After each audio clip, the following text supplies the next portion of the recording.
Olá, saudações ao espectador do canal Plural. Hoje com mais uma entrevista com o Magela Borba Gato, nosso artista da região aqui do Vale do Paraíba, também falando sobre arte regional. Tudo bom, Magela? Tudo bem, e você, Emerson? Bom dia. Bom dia, muito obrigado por estar conosco. Tá tudo bem, graças a Deus. E vamos falar um pouquinho então hoje sobre arte regional, contar a tua história, né? Vai ter um papo aí bem interessante sobre este assunto que é muito importante para todos nós, principalmente para a nossa região do Vale do Paraíba, que tem bastante trabalho nesse sentido, né, Magela? Sim, sim. Bom, antes de tudo, né, agradeço a gentileza do convite, né? Desejo aí sucesso a esse canal. E, bem, eu sou um artista da cultura popular brasileira, né? Sou de Jacareí, trabalho aí há bastante tempo, né? Minha carreira já tem quase 40 anos. E nesse período tenho trabalhado em cidades próximas aqui de Jacareí, portanto tenho também dado palestras, oficinas no Vale do Paraíba todo, porque a minha arte ela está muito relacionada com a cultura vale paraibana, né?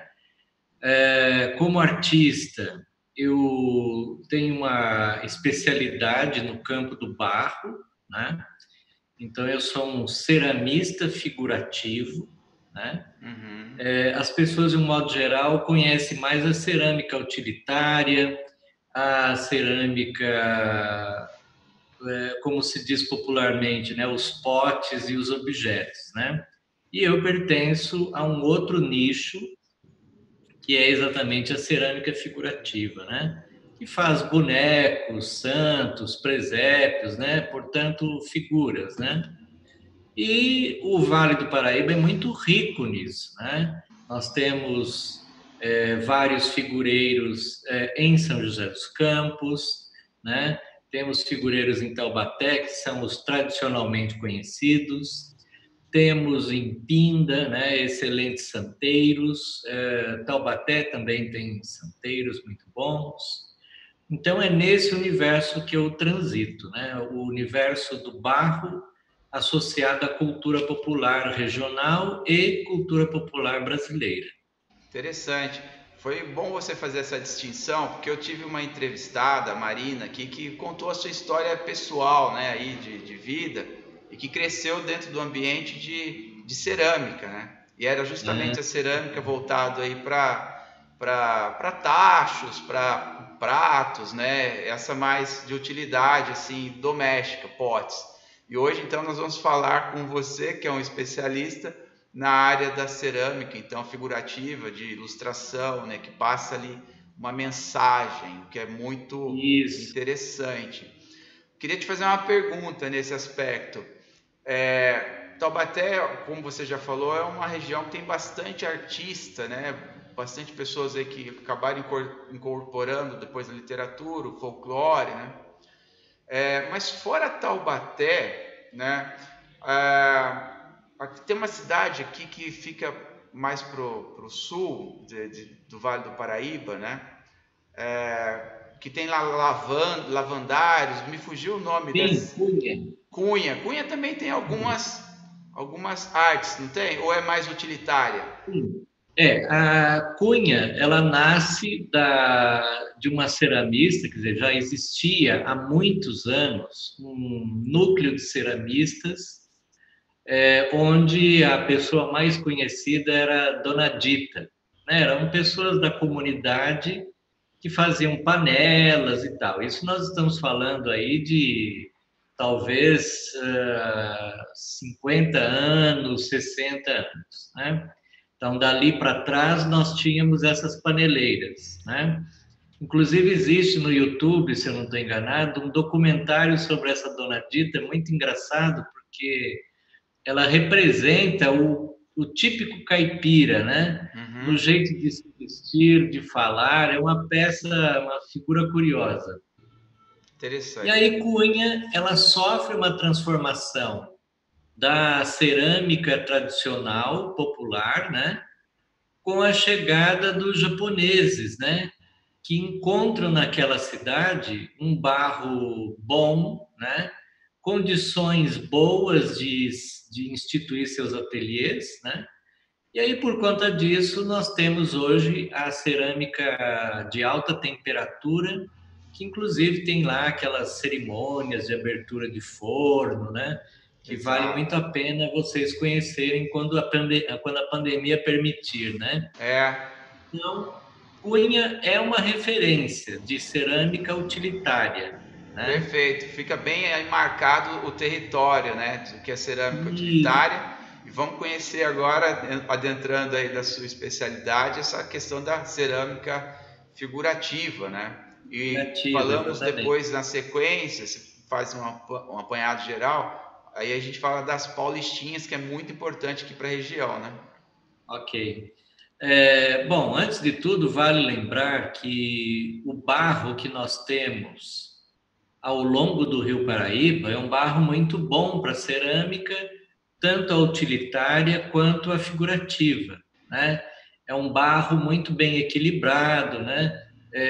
E nós vamos encontrar isso, sei lá, desde onde o Rio Paraíba nasce, que é aqui entre Paraibuna e Santa Branca, até o final dele, né? Perfeito. Então, por conta desse barro de grande qualidade, isso despertou, obviamente, o interesse das pessoas em usarem essa matéria-prima, né? Os índios que habitavam aqui, né, primeiro os puris e depois os tupis, né, já conheciam essa matéria-prima e dominavam muito bem isso, né? E aí, já mais no século XVIII, aproximadamente XVIII, com a vinda para cá, principalmente do convento de Santa Clara, né, com os franciscanos, né, Sim. tem aí um começo de divulgação dos presépios, né? E aí sim entra a historinha das figuras, né? Ó, só fazer uma Então, parte aqui, os aham, presépios, né? Aí é uma memória minha muito boa, né? Que os meus pais sempre fizeram o presépio de Natal, né? Também acho que na Páscoa tinha um presépio adequado para isso. E era muito interessante, porque tem ali a arte, aí a gente comprava depois essas figuras com alguns artesãos, né? Então é sim, uma sim. memória muito boa assim que eu tenho e que eu sinceramente eu não sei, eu acho que isso foi se perdendo um pouco, parece, né? Aham. Não sei se é só a Essa minha falta de contato com isso e as outras pessoas não, mas parece que foi se perdendo um pouco uma arte que é tão interessante. no princípio, esses presépios eram modelados, né, pelos figureiros. Era comum encontrar em cidades do Vale do Paraíba a feira de Natal, né, onde as pessoas vendiam seus bonequinhos, Sim, né? Possivelmente seus pais ou seus avós talvez tivessem comprado alguma coisa do gênero. E aí, quando você fala, por exemplo, do presépio, né, se ele vai perdendo esse lugar, sim, por vários motivos, né? Os presépios, talvez pela memória que você tenha da infância, eles eram montados em mesas, né? Tinham casas, inclusive, que reservavam a metade da sala para o presépio, né? tinha uma tábua assim grande, com toda a Isso, decoração. com plantas e com coisas das mais variadas, né? E aí, na medida em que as casas vão ficando pequenas, né, as pessoas vão mudando para casas cada vez menores, com apartamentos menores, uma vida mais despojada no sentido decorativo, né? Esse presépio que ocupava espaço perde lugar, né? A própria tradição religiosa desse de montar presépio também vai sumindo, É né? verdade. Então, é uma conjunção de fatores que foi minando essa expressão, né? E com isso, aqueles figureiros que viviam de fazer figuras de barro, especificamente para o presépio, também vão sumindo do mapa, né? Passam a Não, vender suas peças, talvez em exposições, em mostras, né? Mas aquele público que existia para as funções de Natal, elas caem assim sensivelmente, né? E sim, ainda, né, quando com o advento do 1,99, né, com os presépios feitos pelos chineses, né, sim. a preço super Hoje, baixo. hoje tudo que se diz respeito a artefato de Natal, especificamente, é impressionante. É tudo made China, Taiwan, e não tem como, né? Então, assim, para o artesão, para o figureiro concorrer com esse tipo de mercado, ficou impossível, né? E também tem uma outra característica dos figureiros, que a maioria deles sempre estiveram ligados ao ambiente rural, né?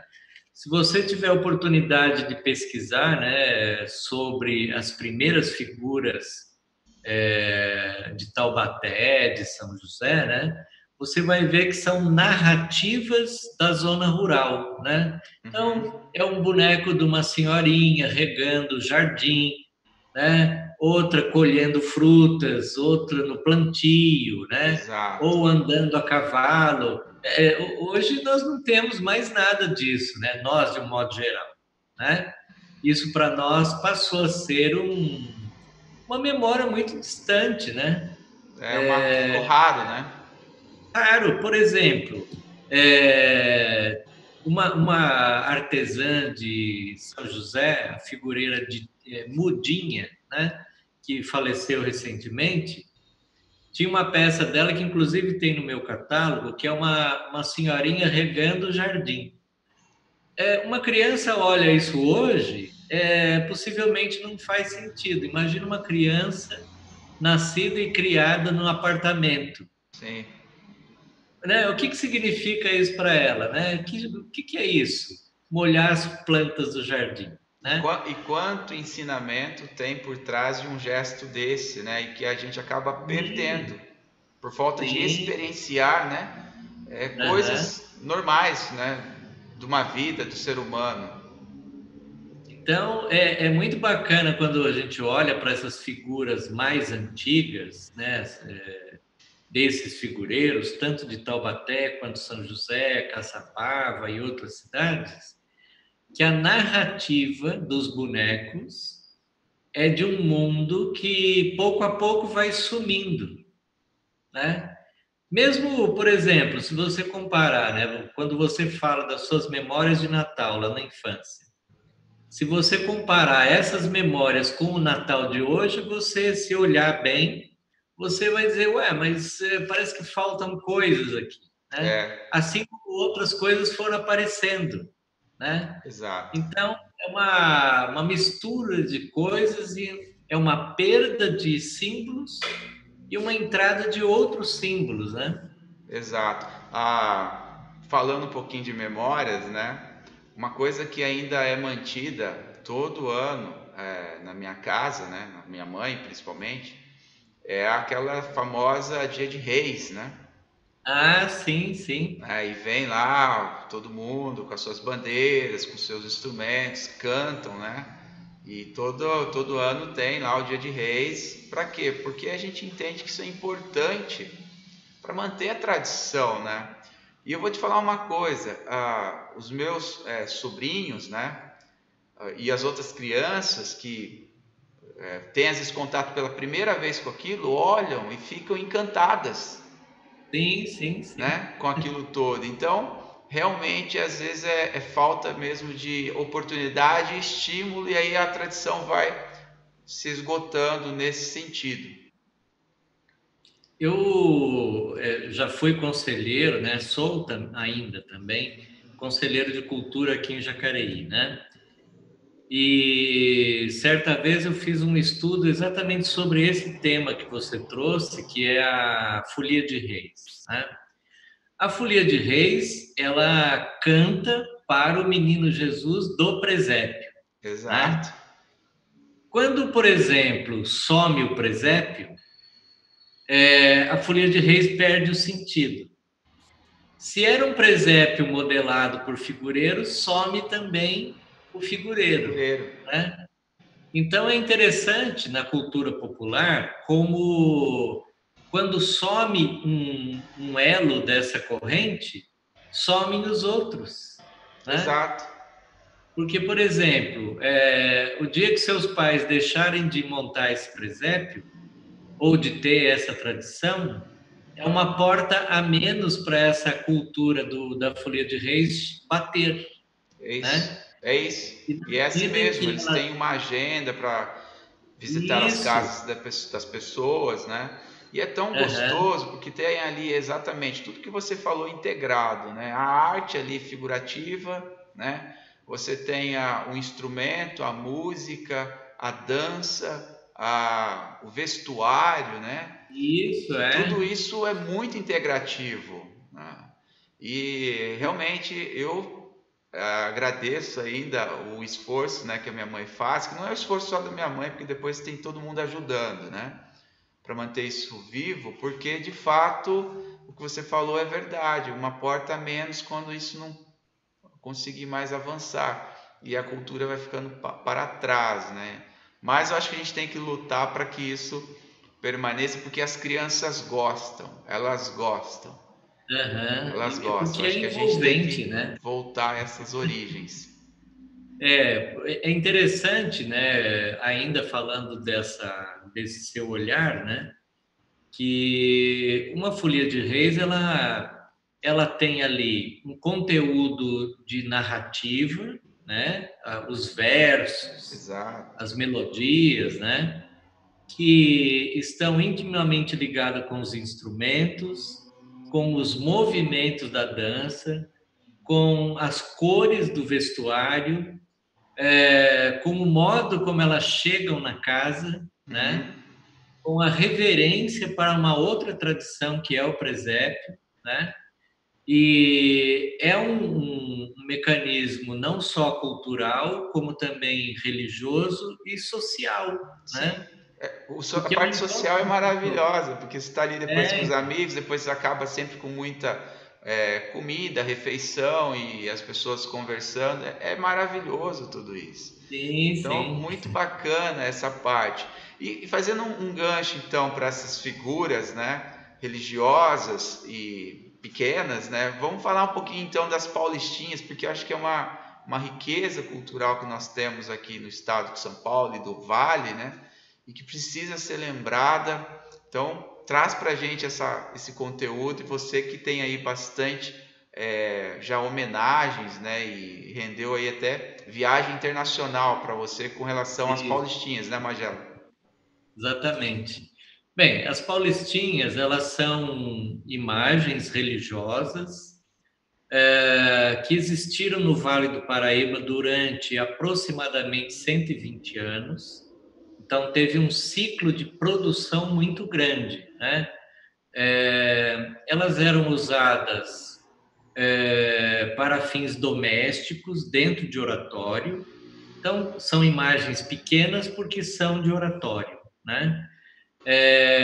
Feitas em barro, né? O barro da nossa região, com características bem caipiras, são imagens assim mais despojadas, rígidas no sentido de estilo, né? É, Graças ao Dr. Eduardo Etzel, que foi um médico que trabalhou em São José dos Campos, né? Isso lá na década de 50, 60, ele, quando ia atender os doentes de tuberculose, principalmente na zona rural, ele foi detectando um tipo de santinho e aquilo chamou a atenção dele, né?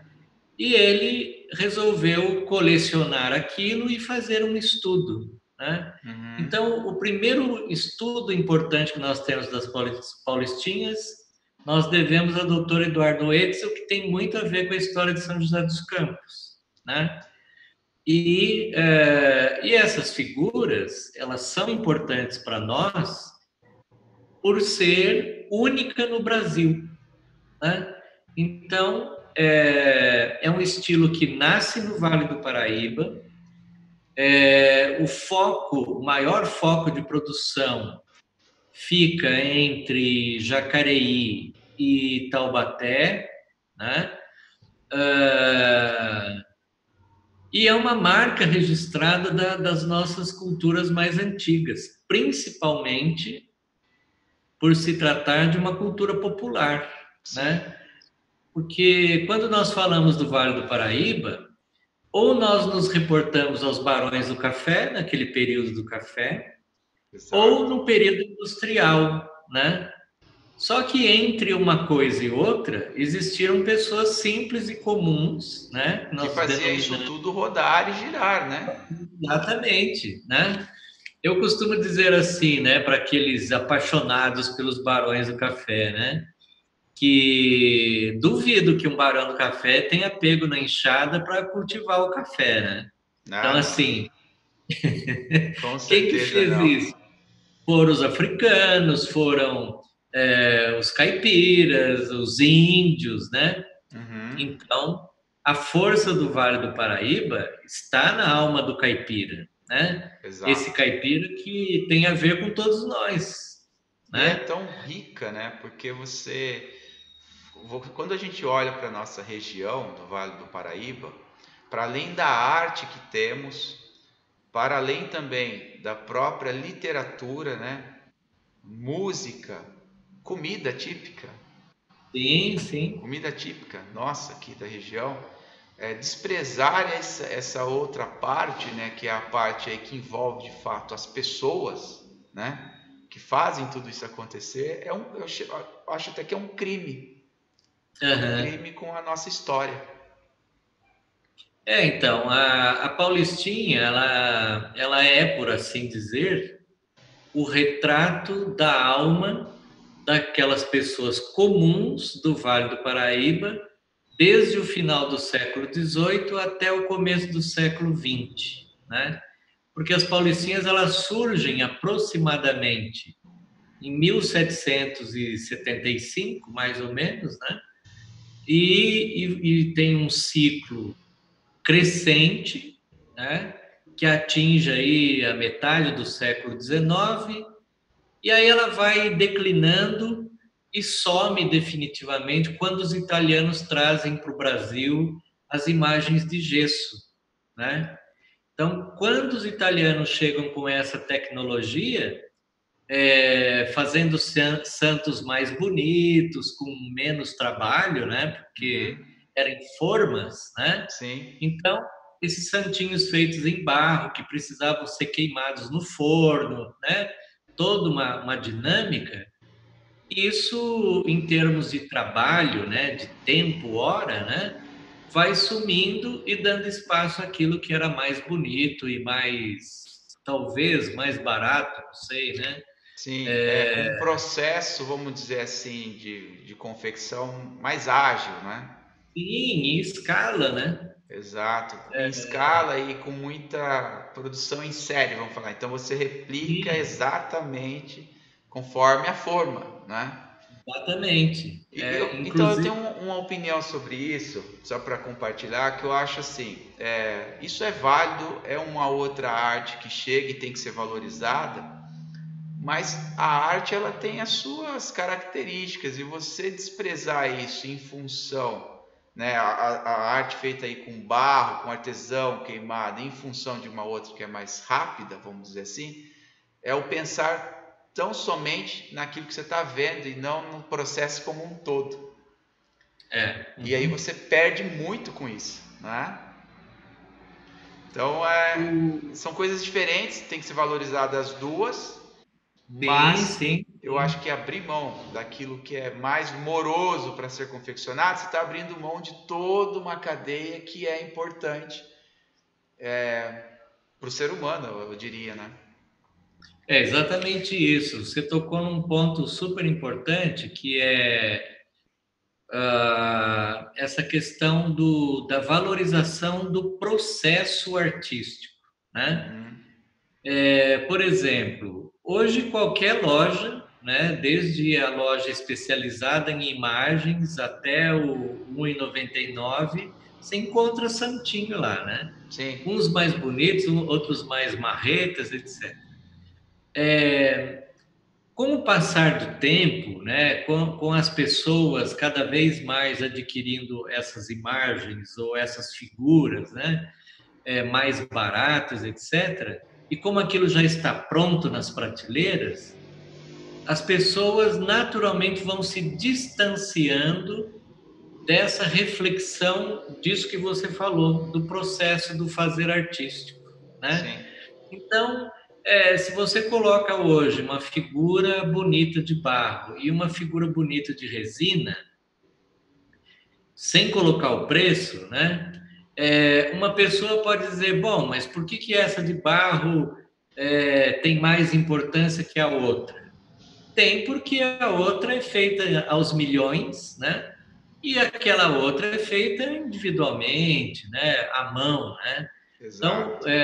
esse universo artesanal, ele vai ficando cada vez mais distante da nossa realidade, né? Por exemplo, eu trabalhei muito com crianças que iam fazer visitas em zona rural, né? Tinha uns programas do governo que faziam isso, levava a criança do litoral para o sertão, né? E crianças do sertão para o litoral. E era muito engraçado as crianças. Nossa, tio, o leite sai da vaca.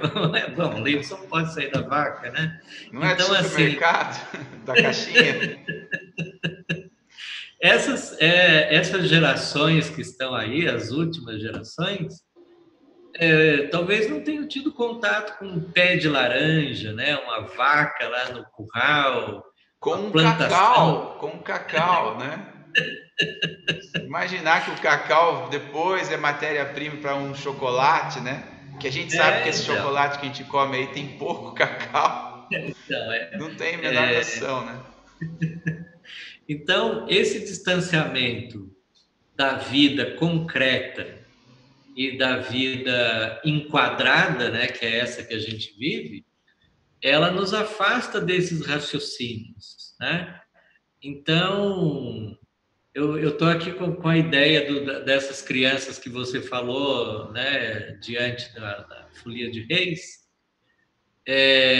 Quando a gente se coloca na cabeça dessas crianças, deve ser interessante ver o que passa lá dentro, né? Aham. Porque é uma cultura que elas têm gravado na memória, né, na memória ancestral, que elas olham, acham interessante, mas não decodificam, Sim.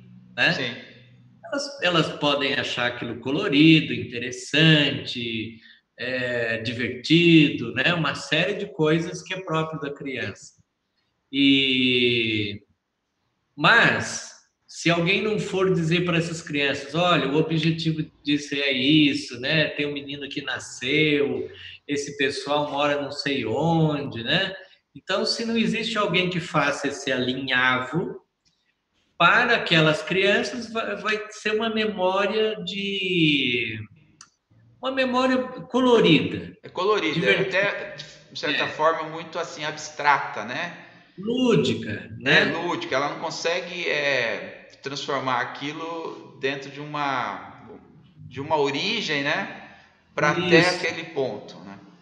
dentro de um contexto, né? Exato. Diferente, por exemplo, da memória que você tem do presépio, né? Quando você citou o presépio, a gente percebe um laço afetivo, né? Porque Sim, imediatamente você fala do presépio, lembra da família, lembra de todo esse movimento, né? Então, lá para você, isso se estabeleceu dentro de uma linha afetiva, sim. né? É uma memória afetiva que de tem vida, né? caráter cultural, né?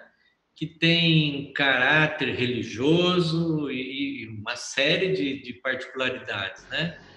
Então, nós que trabalhamos na cultura popular, nós consideramos tudo isso, né? Por exemplo, tanto os santeiros que fizeram as paulistinhas, quanto os figureiros e figureiras, né? Alguns têm esse relato que eles iam lá no brejo pegar o barro, tirava o barro, levava para casa, socava no pilão até o barro ficar bom, modelava as peças, fazia umas tintas, e aí é todo um processo, né? E aí quando a gente imagina essa pessoa indo até, vamos assim dizer, a roça, né, para buscar o barro, ela pode ter ido com alguém, foi conversando, voltou conversando. Pode ser Sim, que algum bonequinho surgiu daquela conversa.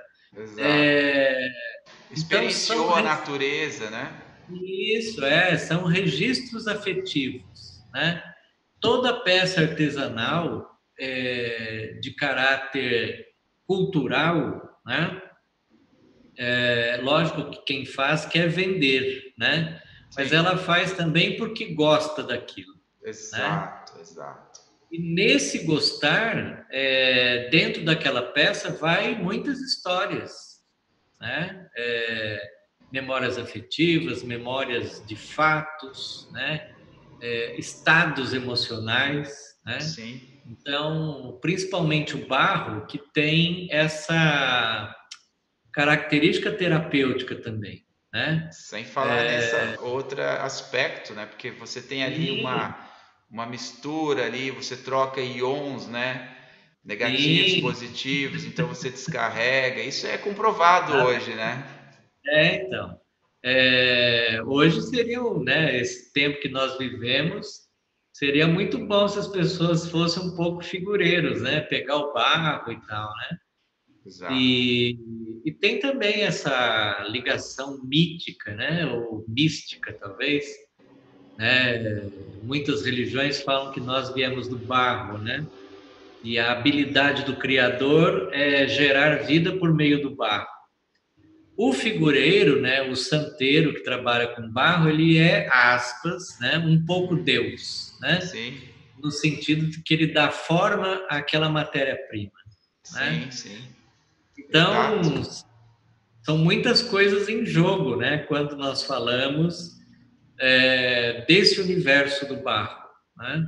Para além de toda essa experiência que é vivida, tem muito, lógico, a experiência traz aprendizado, né? Eu entendo dessa forma, traz também a reflexão, né? A reflexão, muitas vezes que a pessoa, ao trabalhar com esse tipo de figuras e no processo de construir essas figuras, ela também passa a enfrentar muitas vezes as dificuldades que todo ser humano tem dentro da sua vida, com a perspectiva de que, olha, às vezes é preciso desconstruir para fazer de novo, né?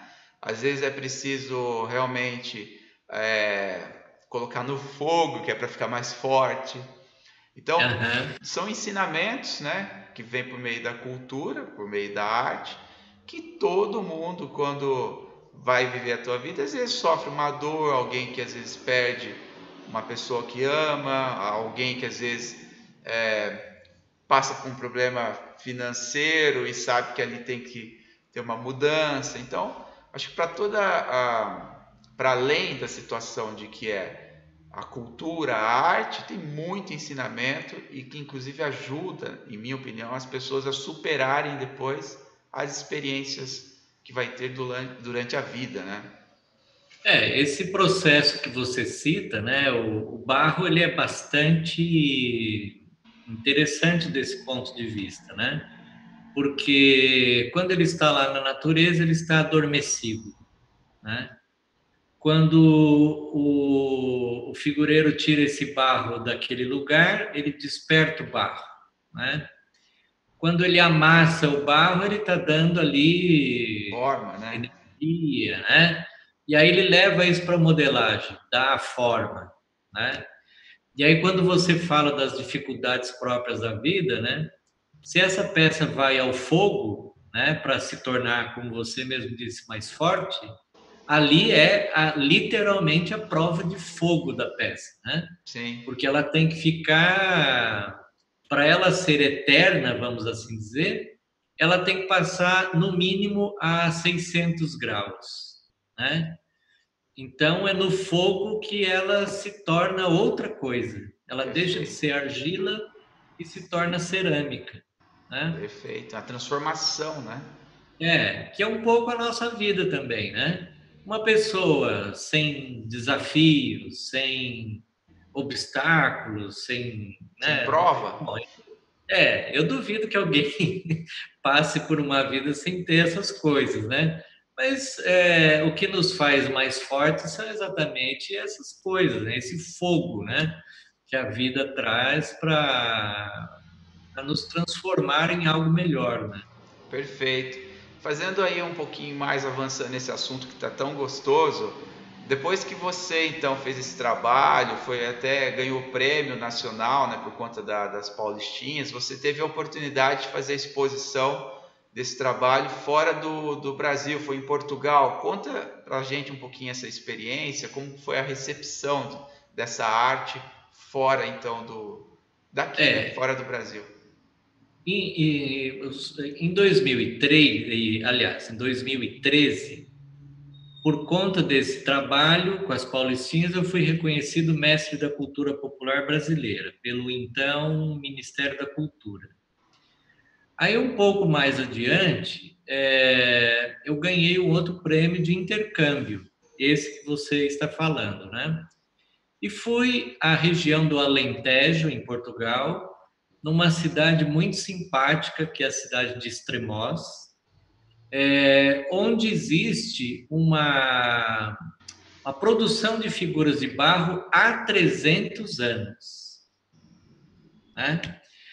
E eu fui lá para levar os conhecimentos de Paulistinha e também para conhecer aquele trabalho, né? Uhum. Porque muito provavelmente as nossas Paulistinhas nasceram de alguém que veio daquela região para o Brasil e para a nossa região e aqui se instalou, né? E lá eu fui muito bem recebido, né? Porque eles estavam em vias de tornar o artesanato de Extremoz patrimônio mundial da humanidade, né? Pela Unesco. Uhum. E aí, quando eles souberam que aqui na nossa região brotou uma arte em barro que provavelmente tinha relação com a deles, né? Eles ficaram muito contentes em saber Sim, disso, né? muito E então, gratificante, né? então, inclusive eles depois fizeram uma publicação sobre ah, esse trabalho, né, que ia concorrer na Unesco.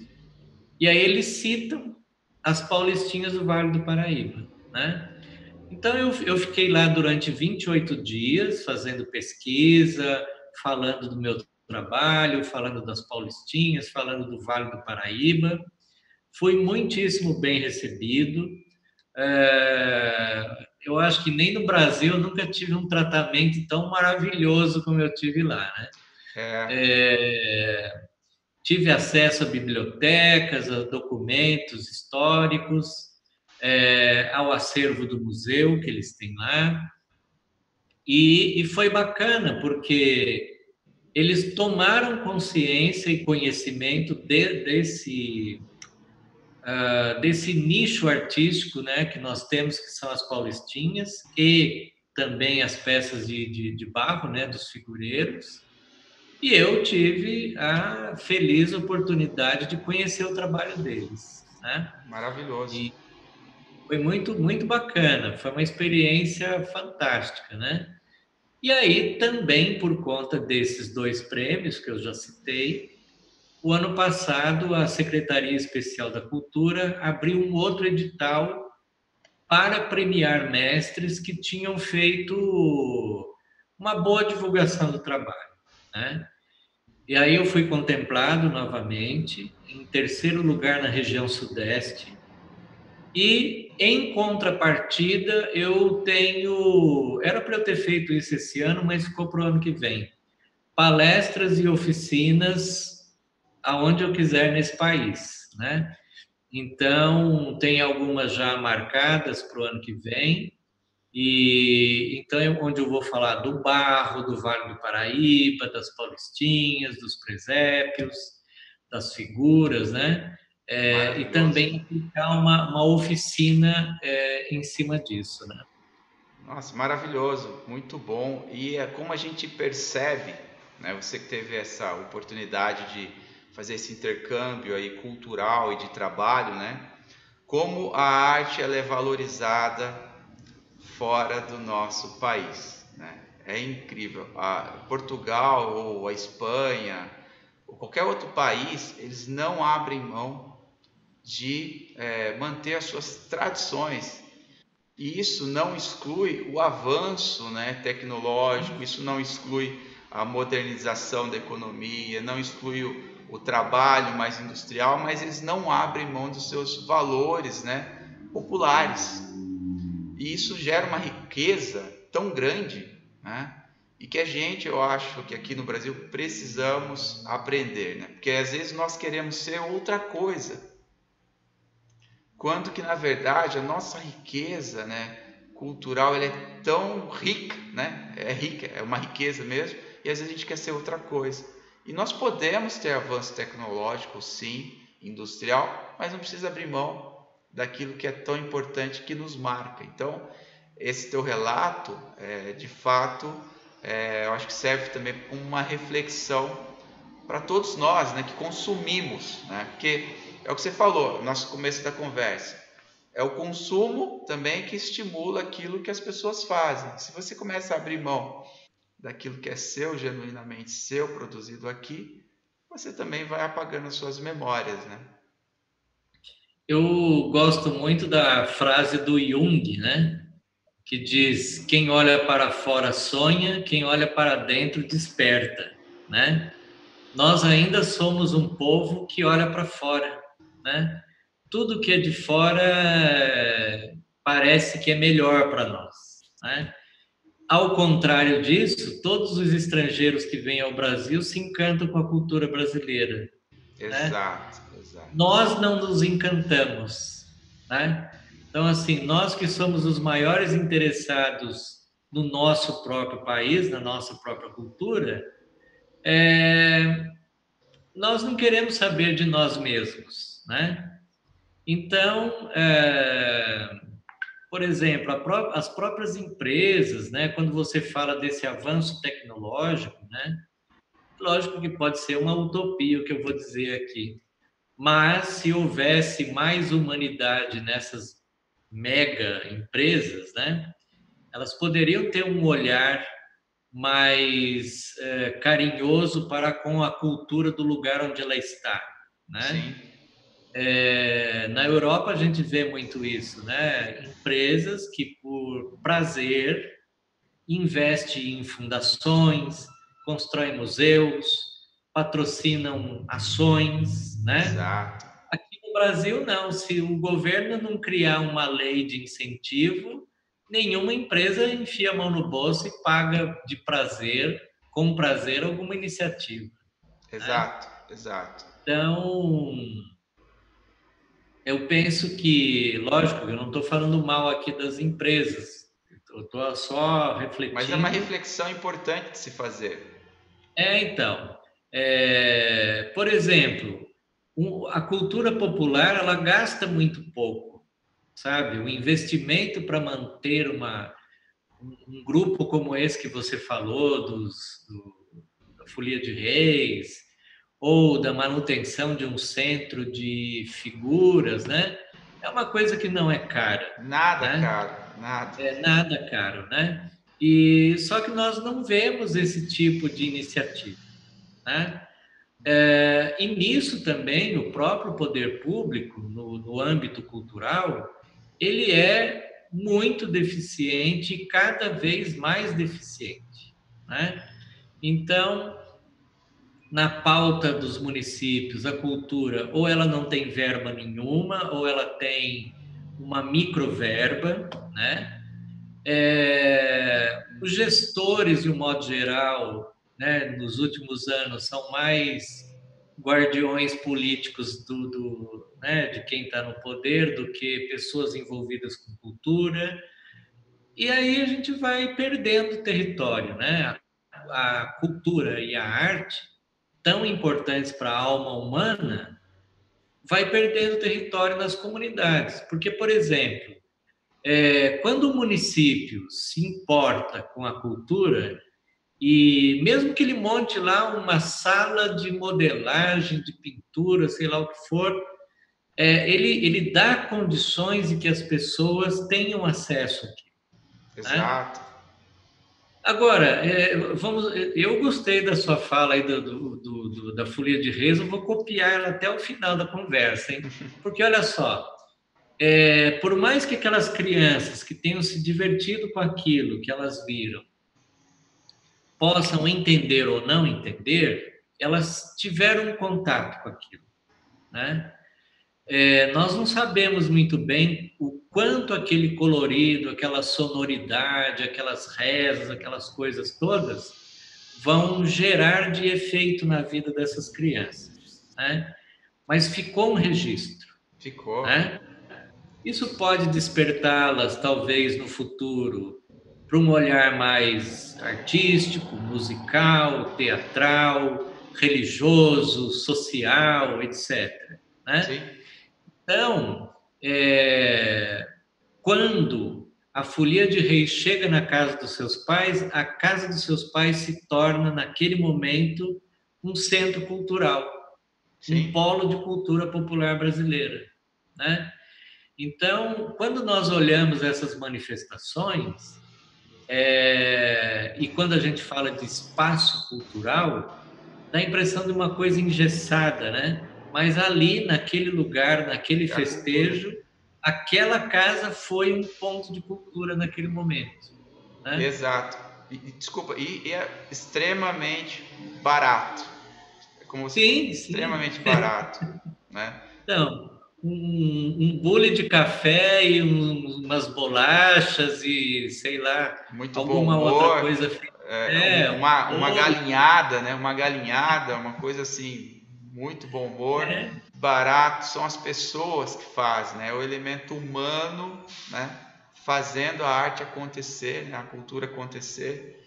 Isso é muito barato, não tem como falar. Se montar uma oficina, né, de arte, a pessoa precisa de um espaço, de alguns materiais que muitas vezes é ali uma espátula, uma lixa, um escovão, que dura muitos anos, não é verdade? Uhum. Então, eu penso que a cultura brasileira, né, que é rica por natureza, né, porque ela tem traços de todos os povos do mundo estão aqui, né, ela não precisaria de muito para poder existir. Porém, existindo, ela geraria muito nas pessoas, né? Então, cada vez mais essas expressões no âmbito público, elas vão enfraquecendo, infelizmente, né? É lógico que não é obrigação do poder público manter a cultura de um povo, porque a cultura de um povo tem que ser mantida por ele mesmo, né? Porém, enquanto veículo de incentivo, seria muito interessante. Concordo. Né? Por exemplo, vamos pegar São José dos Campos, né? O Espaço Vicentina Aranha, que durante muito tempo ficou ali meio que fechado e tal, né? Quando deram uma alma artística para aquele lugar, as pessoas prontamente se apropriaram, né? Sim. Exposições, palestras, feiras, música, enfim, tudo, né? Lógico, ficou caro porque o prédio é um super prédio, né? Um prédio histórico e tal, né? Mas o retorno sociocultural para a cidade é impagável, né? Sim, e você quando tem esse tipo de espaço, né, onde a pessoa pode então ali difundir a tua arte, fazer o teu comércio, fazer o teu exercício físico, automaticamente você está economizando com saúde, não é? Está economizando com policiamento, porque você tem pessoas enganjadas, imbuídas numa atividade que é totalmente saudável. Então tem aí um aporte financeiro também, né, bom para as outras questões e outras áreas que são tão importantes, né? Então tem o ganho que é o intangível, né, que você não consegue assim quantificar de imediato, mas que se você fizer a conta a médio e longo prazo, você vai ver que municípios que investiram em espaços assim, com certeza não gastam muito menos depois com segurança pública, saúde e outros tipos de gastos que são, na verdade, para combater, né, remediar situações que não foram bem tratadas. E uma gestão pública que investe em espaços culturais, espaços socioculturais como esse, né, ganham confiança, né?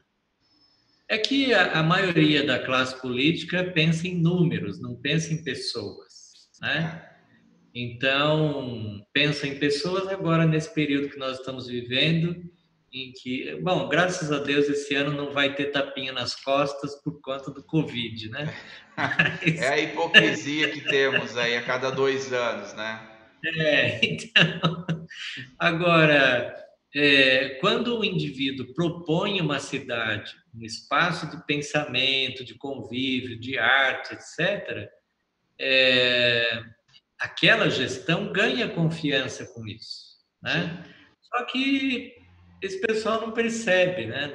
Não É. entende muito, né? É muito imediatista, E né? É aquela muito questão, é imediatista, tudo para agora, exatamente. qual é o meu próximo passo, né? É, Mas assim, já nem começou esse mandato, muitas vezes já estou pensando no próximo passo. Então, vamos o cara quer viver, saber né, a se vai. experiência das coisas, É, fazer um bom trabalho, o resto é consequência. Isso vai para a por política e vai exemplo, também um pouquinho para o ser humano, está muito assim imediatista com as coisas. essa cidade que eu visitei em Portugal, né, Estremoz, eles têm uma ação educativa há 30 anos. Então, assim, há 30 anos, todas as crianças a partir de 5, 6 anos daquele município frequentam as oficinas de modelagem, né? Então, todas as gerações dos últimos 30 anos tiveram contato prático com aquela arte, né? Então, eu achei muito curioso que eu peguei um táxi e o taxista falou: o senhor já conhece os nossos bonecos? Não, o taxista, e ele soube falar com propriedade dos bonecos. Fui, sei lá, num restaurante, a pessoa do restaurante: o senhor já conhece os nossos bonecos, né? Então, assim, independente se as pessoas são ou não são aprofundadas naquele assunto, mas todos os munícipes, de um modo geral, em alguma instância tiveram contato com aquela história, né? Exato. E o que faz a cidade turística, bem informada, etc., né? Exato, exato. Por exemplo, esse trabalho que você está fazendo, né, tanto com os artistas quanto outros profissionais, acaba prestando esse serviço, né, acima de tudo, de informação e divulgação, né? As pessoas que vão entrar em contato com essa nossa conversa, elas já não podem dizer mais que nunca ouviram falar disso, né? Verdade. É uma semente, Então, né? é uma semente, isso pode fomentar que as pessoas entrem, né, na internet para fazer mais pesquisas, ou procurar pela cidade onde é que estão esses figureiros, né? Enfim, esse tipo de conversa permanente é que contribui com a cultura brasileira e a cultura de um modo geral, né? Perfeito. É o nosso convívio, a nossa troca de informação, falar sobre assunto que faz a coisa ficar viva, né? Magela, olha, que entrevista maravilhosa, proveitosa. O Canal Plural aqui tem que te agradecer imensamente por esse espaço, por esse bate-papo que você nos abriu, né? É importante dizer que a TV comunitária, né, que a gente chama de Canal Plural em São José dos Campos, é comunitária, ou seja, é um espaço aberto para todos, né, que queiram aí fazer a sua manifestação, passar algum conteúdo para a sociedade. Então, nós somos muito gratos aí por tua participação conosco aqui, tá bom, Magela? Eu agradeço a oportunidade, é sempre bom levar o assunto adiante, né? E desejo aí um grande sucesso ao seu trabalho e que ele possa trazer mais pessoas das mais variadas áreas e principalmente nós que somos o povo da cultura popular, né? Muito Tá obrigado. certo, eu que agradeço. Então, essa foi a entrevista com Magela Borba Gato, falamos aí sobre arte regional, conhecemos um pouquinho mais sobre as paulistinhas, uma arte tão importante para nós que estamos aqui no Vale do Paraíba. E fica o nosso convite para você permanecer conectado conosco no canal 3 da NET Claro. Também visite nossa página no Facebook, participe, deixe seu comentário, faça sua crítica também. E não deixe de visitar também o YouTube, o Instagram, e em breve estaremos na Vivo Fibra, levando conteúdo para você, nosso espectador, aqui do canal Plural. Magela, mais uma vez, muito obrigado, um grande abraço para você e até a próxima. Vamos fazer outras dessa quando você tiver agenda para nós, tá bom? Ok, grande abraço. Até já.